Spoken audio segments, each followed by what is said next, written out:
L'écomusée du Pays de la Roudoule a été créé dans les années 80 avec pour objectif de revitaliser la vallée de la Roudoule. Ce qui est important de dire par rapport au projet Leader, c'est qu'il s'inscrit dans un cadre plus large. C'est un élément d'un programme qui vise à relancer l'arboriculture de proximité par la culture de variétés fruitières en cohérence avec le territoire.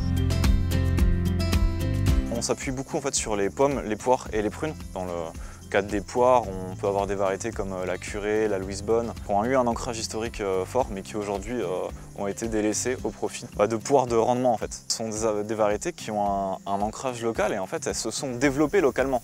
Donc elles sont adaptées au territoire, elles sont adaptées au sol, elles sont adaptées aux altitudes et aussi elles ont une forme de résilience par rapport aux conditions locales.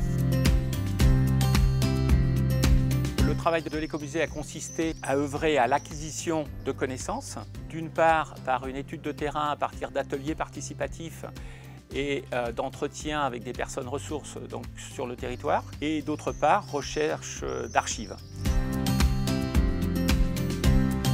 Le programme Leader nous a permis de recruter en fait une spécialiste, une ethnobotaniste, Pauline Mayer, qui a pu écumer le territoire en fait, à la recherche de connaissances, autant sur les savoirs et savoir-faire autour donc, de ces arbres fruitiers, dans l'objectif donc de pouvoir avoir une base, on va dire, solide, qui après va nous permettre la diffusion.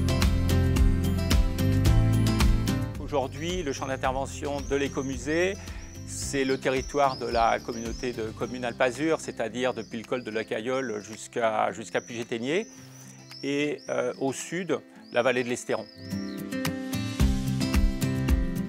L'écomusée va continuer à organiser des événements de diffusion, donc de connaissances, de savoir-faire. Et la pérennité est assurée aussi par la deuxième partie du projet, donc Agribio, qui lui, effectivement, va continuer à étendre la partie valorisation, puisque le pressoir va continuer effectivement à passer de village en village.